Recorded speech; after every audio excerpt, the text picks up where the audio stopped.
You better hear! You better hear! You better hear from me! You better hear!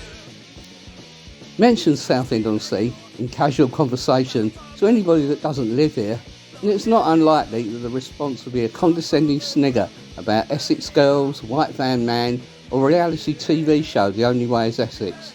But there's always been more to Southend than these often grotesque stereotypes. Close enough to the heart of London to get there in under an hour on the sea-to-sea line, Southend is also far enough away to have evolved its own distinctive cultural heritage and identity. In 2022, I published Southend on Zine, a book documenting the alternative history of the city as told through the fanzines, people's papers and community magazines made in the town over the last 50 years. A history from below, unlikely to be documented in the minutes of Southend Borough Council meetings or the archives of the Evening Echo newspaper.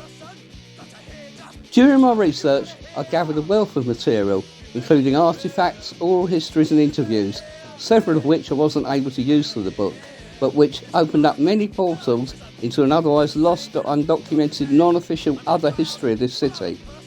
Now is the time to tell these stories.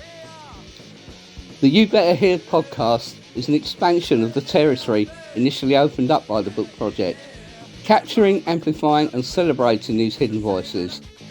The places, faces, spaces and traces, including Southend's rich music history, the rock, punk, jazz, reggae, free improv and experimental scenes, and its clubs and venues. The LGBTQ histories, women's histories, art and cultural projects, protest, activism and anti-racist resistance, street theatre events and much more, linking this with the practice of present-day local zine makers and community and arts activists. Hear from me!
Hello, I'm Graham Burnett. Welcome to the latest episode of the You Better Hear podcast. As I mentioned in the introduction, Southend has always had a vibrant and diverse musical community, and it's fantastic to see this being celebrated at the Scene by the Sea, a major new exhibition opening this month at the city's Beecroft Gallery. In this broadcast, I'm going to focus on a perhaps overlooked corner of that culture, one which had particular affinities with the town's fanzine network. The late 1970s and early 80s was a fertile time for what might loosely be termed the DIY scene. Inspired by the first wave of punk, and even more so by the post-punk bands that followed a year or so later, we took to heart the message that anybody could do it. We devoured the John Peel show in our bedrooms late at night, inspired by stuff like The Fall, Public Image Limited, Swell Maps, The Raincoats and the Pop Group, whilst the folded A4 photocopied sleeves of self-released EPs by Scritti Politti and the Desperate Bicycles, providing manifestos demystifying the music-making process, while providing practical advice on how to get your own stuff out there. It was easy, it was cheap, go and do it. Lack of musical ability, access to equipment, proper rehearsal spaces or the funds to make a record were no barrier when you and your mates had something to say, and we proceeded to put our bands and creative efforts together in bedsits, bedrooms and garden sheds, using whatever primitive equipment was available to us. The burgeoning cassette culture scene, supported by the fanzines of the time, provided a decentralised distribution network nationally and globally. In this pre-internet era, bands and individuals would copy their stuff using newly affordable home cassette duplication technology and send it to anyone who wanted it, usually in exchange for a blank C90 plus stamped self-addressed envelope, often encouraging the purchaser to soap the stamps so they could be used again after the postmark had been wiped off. Quality control could sometimes be a bit hit and miss, of course, but wasn't that the whole point of the DIY ethos? As well as producing New Crimes fanzine, I was a member of the Stripey Zebras, a local band who epitomised this DIY ethic. Others in Southend included 86 Mix and the Get, two groups with whom we had a particularly close alliance, sharing gigs at venues like Focus Club by Southend Victoria Station, the 06 next to the airport, and upstairs of the Spread Eagle pub in Victoria Avenue. A few weeks ago, I caught up with Bruce Gordon and John Smith of the Get, Chris Kemp of 86 Mix, and my fellow former band members Wayne of Reilly and Stephen Dobson of the Stripey Zebras for a chat about those heady days. Later, I was able to speak to Anne and Gary Smith, aka Gary Get, who continue to keep the DIY ethic alive today with their music project, ANGRY. How did the Get come together? Well, they started as a bedroom band with me and Gary. Yeah, we just got. He had a guitar, and it was never really tuned. But it did have, most of the time it had a few strings on it, but he broke a lot of them. But sometimes we only played with two strings. But somehow throughout all that we managed to sort of create songs. And after all that, after messing around in the bedroom for a few years, we decided to go to the 06 and the 06. Yes, yeah. I remember what happened. So Gary and I were getting a train back from London, and Gary said, "Oh, me and Bruce, we're going to play 06 Musicians Workshop." Yeah. I said, "Oh, fantastic! I'll be there to watch." And Gary said, "You'll be playing drums on the night." Yeah. So deep end. So I didn't really understand what Gary said when he said that. But I showed up, didn't I? You did, and we did have a couple of rehearsals, but we wouldn't have had a drum kit. You know, you would have just been playing on your knees. I think, or the old shoebox. So Chris, you were. Yep. 86 Mix, what was 86 Well, Mix? we started off with Dark Deeds on a Lonely Bridge, which was a title from the Barking Post, which Jeff picked up. And the origins, I suppose, were Jeff and Gary Evident, who's the drummer, were from Basildon.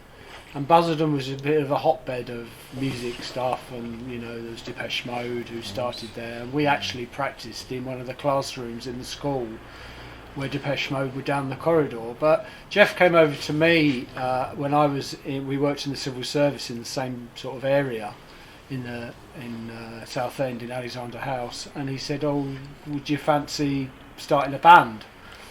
And so he said, "Oh, okay." And I went out one lunchtime with Julian Warelane, and I saw a bass in a window down London Road, and I bought the bass. I don't know whether I was supposed to buy a bass or not, but I did anyway. And Jeff was a fairly competent guitarist, but we started off there, and Gary managed to get some drums, and we started our practices in his mum and dad's house in the bedroom, not in the bedroom, in the garage we were. And we did songs which were sort of, I suppose, influenced by The Fall and Joy Division, and Jeff was quite a sort of deep thinker, so some of the songs were quite sort of morbid, I think, shall we say. There was a song I wrote called My Current Hero, or Your Current Hero, I think it was called, and Jeff had written ones like I Saw the Hanging or something like that. So there were quite none that we did in those days, which was Dark Deeds on a Lonely Bridge, which is the title of the band. I used to sing it, and throughout the history of Dark Deeds on a Lonely Bridge, which morphed into 86 Mix, when Julian joined, And when Julian joined, everybody thought we were going to turn into the Buzzcocks, because they thought Julian was really poppy and all that sort of thing, and we sort of melded that into the sound, but we didn't. And that was the Oranges of '86 mix were sort of, I suppose, about 1980, beginning of 1980. So, and we used to practice and get gigs somehow. But the thing was, I could never really play, and I came up with a line for the party, which was bum bum bum bum bum bum bum bum bum bum bum, and it was all by accident. And Julian said, "That's in key and in tune, Chris. How did you do it?" So he quite often on some of the songs would say, "Why don't you just play this?" And I used to play it like a robot sort of thing. But it sort of worked out. It was more about, we were a bit like Smoke and Mirrors. Although Julian and Gary could play, Julian and Gary and Jeff could play, I could, but I used to sort of be not a musician. I was a non-musician in the band, really. But you must have played by ear then. You must have just I must have played by ear. Which is fine. There's a song called Custodian, which Paul said, one day I'll have to sort of try and beef up all these songs and sort of put them all into key and all that. But would that be the same? Yeah. Well, that's the story, really, of your two bands. Quite parallel Stripey Zebras in that they were kind of, we were kind of after punk in a way. That initial thing about punk, and that whole thing about punk is, you can't play, nobody can play it, but you just get up and do it. And some of us took that at face value, I guess. But then quite often we'd form bands and there'd be someone else in the band who was and I think you were probably that person. Very, very disappointed we found out the Sex Pistols could play. Well, with the Stripey Zebras, I guess. I was just going to talk maybe a moment about the Stripey Zebras that we came, which is that same thing. Everyone was very fired up by, that first wave of punk, and we're going to do it in our bedrooms, and which was kind of how Stripey Zebras started. And then I think you joined a little bit later, but you were the person. I think first of all, the thing with the Stripey Zebras, we were all kind of musically incompetent, but we always had a guitarist who was kind of quite because we had Paul Brown, and then he kind of left, and then there was Martin Hardy, who used all his kind of really clever chic-based chords, Nile Rodgers, and all these kind of D minor 7th, 14th suspended chords, and then he moved away, and then you came on board. So I was going to say, when I joined, he'd already had a load of good songs, and they were, like you say, Martin and the other fella. They all had brought that. But then I sort of came in and we had like Sore Eyes. You wrote the chords. And then Walking Home and Skeleton Flat. So I was always particularly proud of them. But I think that there was already a body of songs before I arrived, and that. I think there was, when you look at like what we were doing, it was very disparate, wasn't it? Like a load of influence. It was like everything from like Crash to The Fall to T-Rex and Chic. It was all just thrown in there, and merged into this thing that became Stripey Zebras. I think, well, I think that's what it's about, isn't it? It's all about a melting pot of ideas and things like that. Because I was influenced by all the punk and that, and I liked the Sex Pistols. But you had that pop. You were really into things like the Beatles, and for the rest of us, like, we don't know about them. They're not like they're but you were quite unashamed. Yeah, definitely. 1, 2, 3, 4.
are Stripey, we are mighty, we are mighty, we are Stripey, we are Zebras.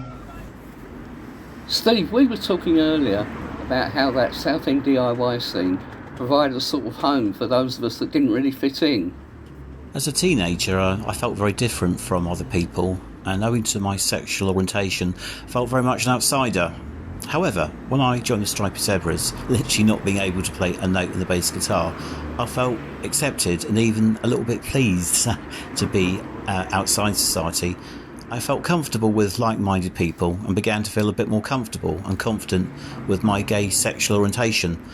I felt free to contribute my inherent campness, and it was accepted to a point. I remember being delighted when I saw Alien Paul Barrett from the Cynics wearing eyeliner, and despite being an obviously heterosexual man, could be rather fey and camp on stage. A true inspiration. In the Southend scene, Southend music post-punk scene, I felt part of something and realised that sexual orientation was no longer any big thing. I think one of the things that, because myself and Chris, we did New Crimes, and you were kind of involved with it a little bit. But I know when we started it out, because there was all that thing in Southend about Dr. Feelgood and pub rock and kind of rhythm and blues in the old sense of rhythm and blues sort of thing. And we were kind of against that in a way, which is kind of a bit ironic in a way, because at the time it was like Dr. Feelgood and all that, and the pub rock thing was like a reaction to kind of prog rock and all that kind of west coast of California kind of music that was dominant, the Eagles and all that, you know, Crosby, Stills and that, and you know, it's like we don't want to know about that. And so kind of like Dr. Feelgood, that kind of reaction to that. I mean, Wilco Johnson saying, you know, people don't want to listen to songs about hobbits and stuff. They want, you know, but then. For me, definitely around that time, kind of you go in any pub in Southend and there'd just be some band like copying Dr. Feelgood, and they'd all be doing Get Your Kicks on Route 66 and all this kind. And when we put the fan, we go, oh, we don't want any blues in there, no R&B, no pub rock, no Dr. Feelgood. And there was that kind of irony. They were a reaction, and then we were reacting. The next generation were reacting to that, which kind of, I think we relaxed it a bit when we had a chance to kind of interview Alison Moyet, and we kind of jumped to that a little bit. But even that was just like in some bar, you know, in a break and the gig and that. But the other thing I want to talk about maybe was mentioned the 06. Any recollections of that? Kind of seemed to be a place like the 06 Musicians Workshop. That was the place. And you could just book a spot. And they didn't give you any sort of audition, so that kind of suited us, didn't it? Because, I think that the audience were into rock and blues. A lot of people took it very seriously. We turn up, Stripey Zebras, we weren't rock and blues. Well, we were at that point. We weren't really anything. I thought the focus was better for new bands. The focus was the other place. Because that was more. I think with 06, like when we played, you could just get up and play, which is almost, I suppose they say, the punk ethos, you know, anybody can do it. But also, like I said earlier, we played 3 songs, and a friend of mine who lived in Great Wakering, who was a postman, said, it sounds like 3 versions of Death Disco by Public Image to me, you know, so I don't think we were talented enough to make them sound very different. But I also think, going back a bit, was because the Get, Stripey Zebras 86 Mix, Dark Diesel, Lonely Bridge wouldn't have come about unless there was that environment to do it on. So in a way you're thanking Dr. Feelgood and you're thanking Steve Hooker, because there were the places to play, and there aren't these days. There's many places to play. Yeah, definitely. I wonder whether, interesting, just a very quick aside, my son's friends are completely different to my friends. A lot of my friends, people here and others, have got more of a artistic or creative interest, or an output.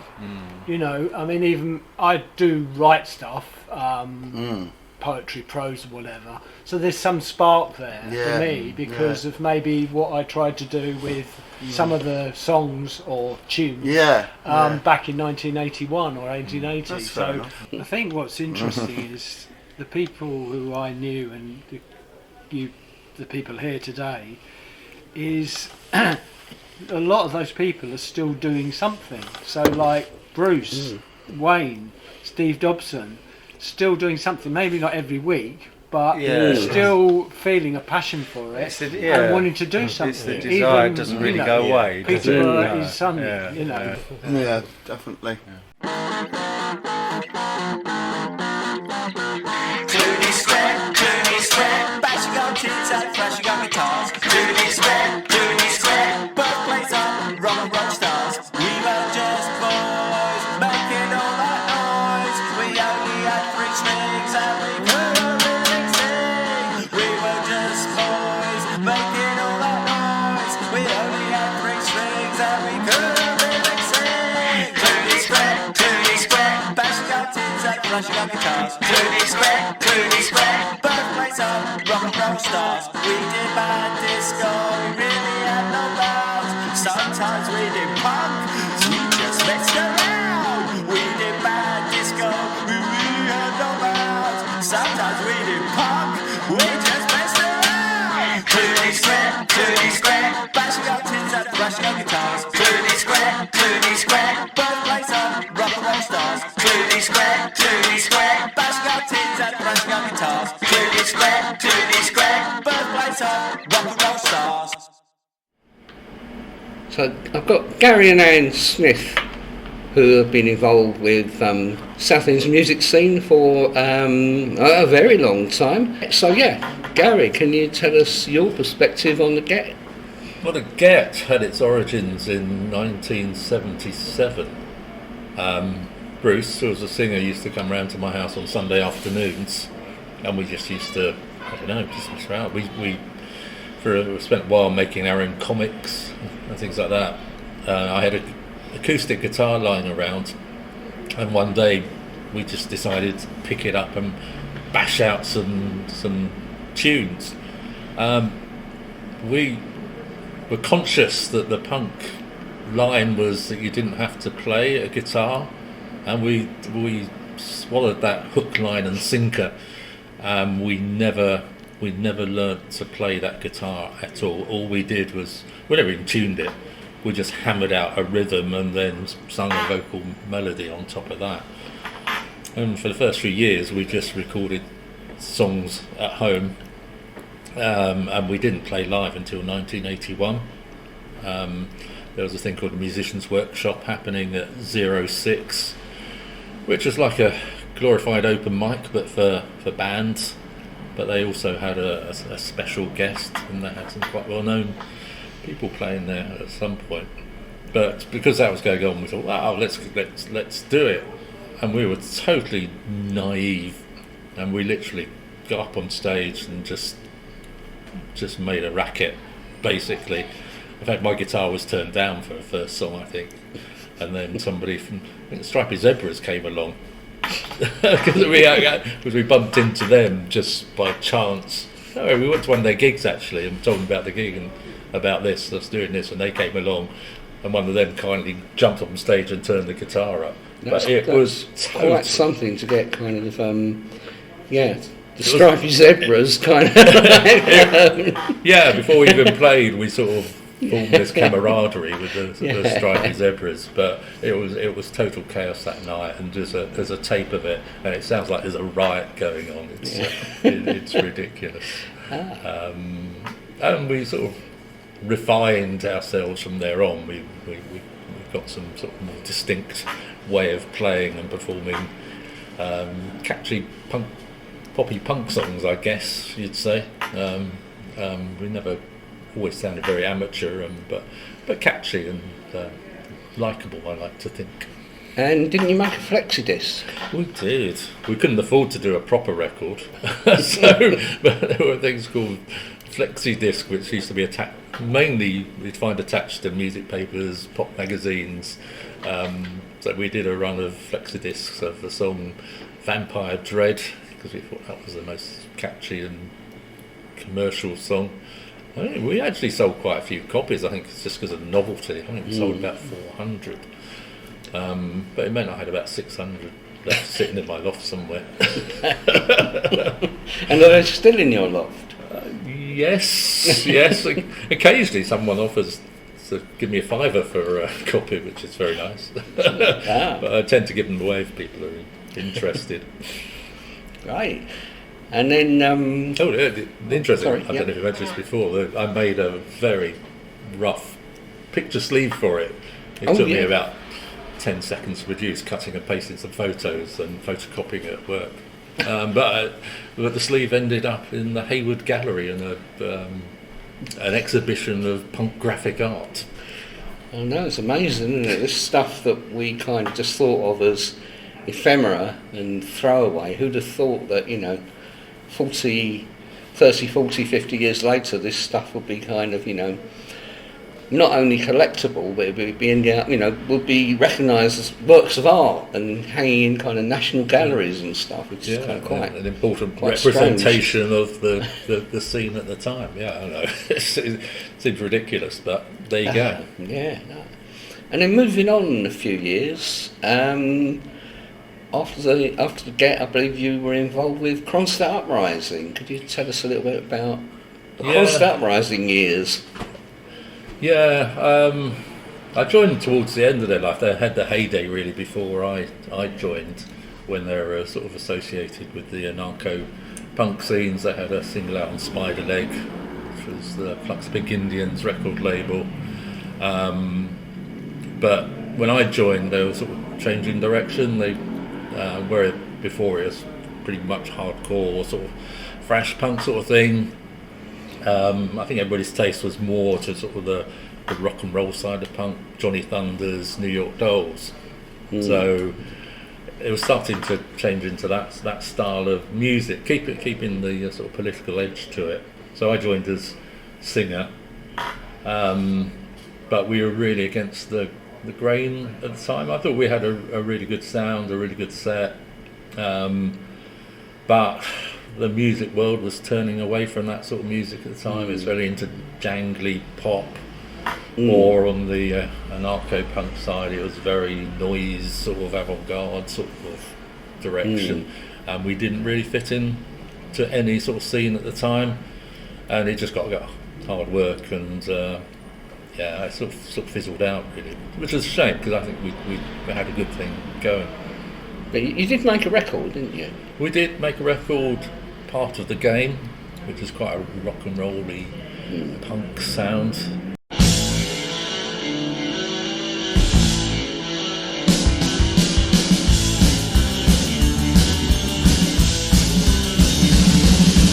What are you gonna do about the way you live in this society? They say you play something tight all around you, man. You wanna be some, you wanna strike out, but who are you gonna live?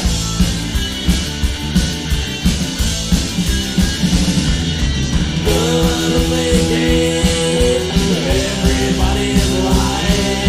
To them we're just numbers, the kind that wish to rise, rise, rise, rise, rise.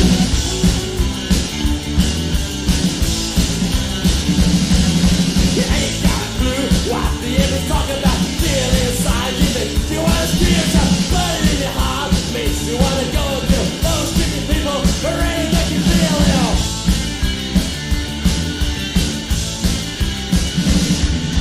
Gonna play games where everybody's lying. But then we're just numbers, a sign that we should rise, rise, rise, rise, rise.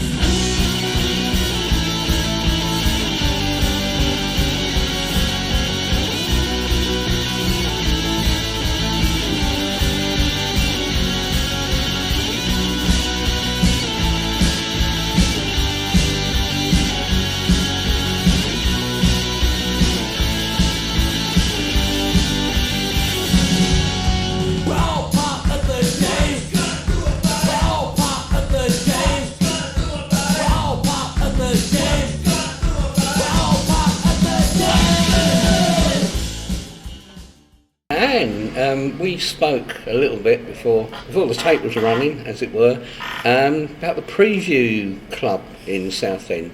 For those unfamiliar with the Preview Club, what's the Preview Club, and what was your story with the Preview Club?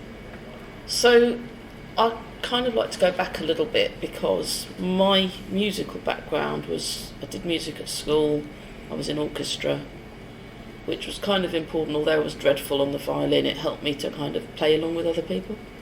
And then I went to uni, got married, and got into like the church kind of thing. So I did church music for a long time, which was pretty awful.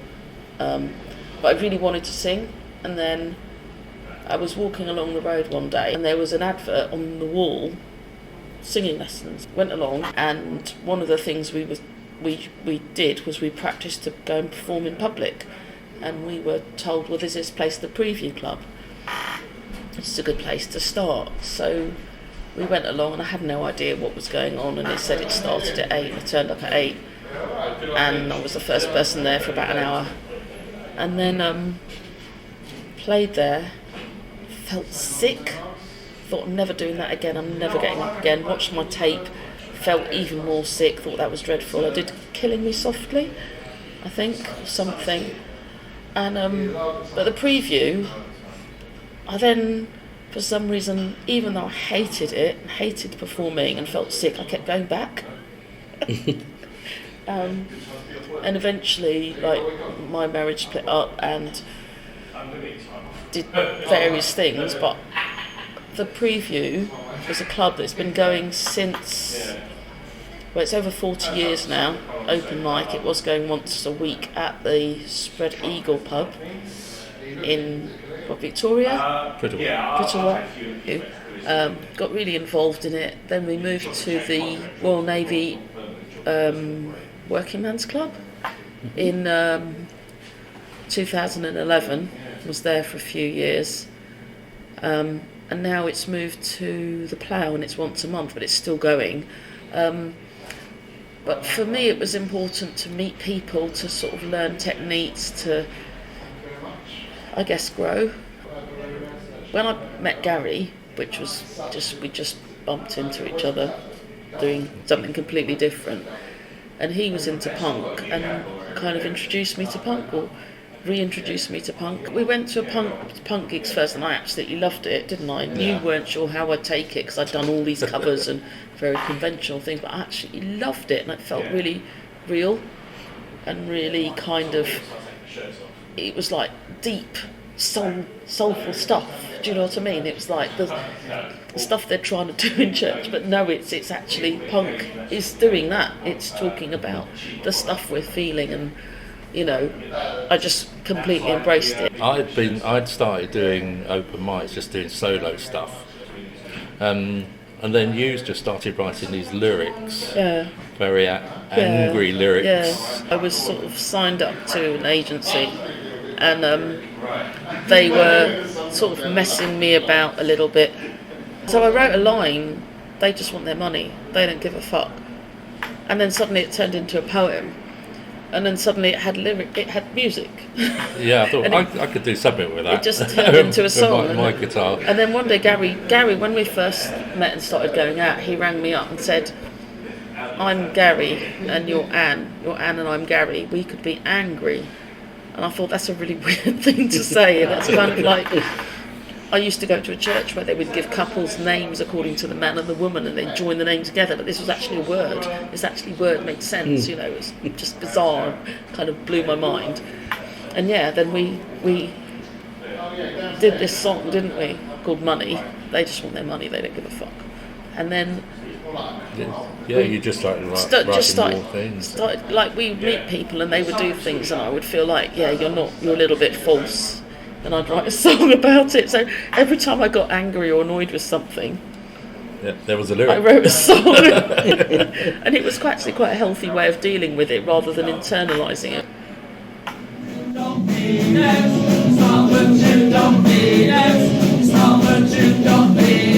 You smile, but you don't mean it.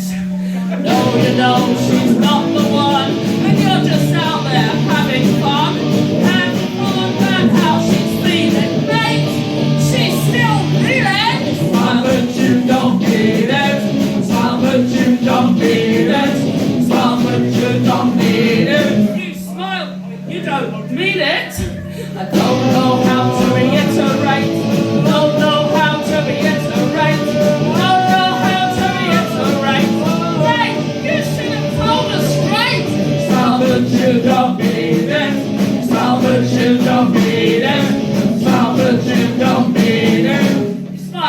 you don't mean it.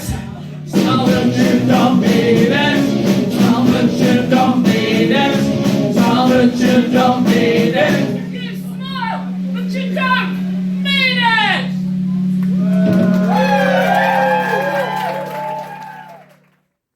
Thanks for listening to this edition of the You Better Hear podcast. On this show, you heard the voices of Bruce Gordon, John Smith, Chris Kemp, Wayne of Reilly, Stephen Dobson, Gary Smith, aka Gary Gett, and Anne Smith.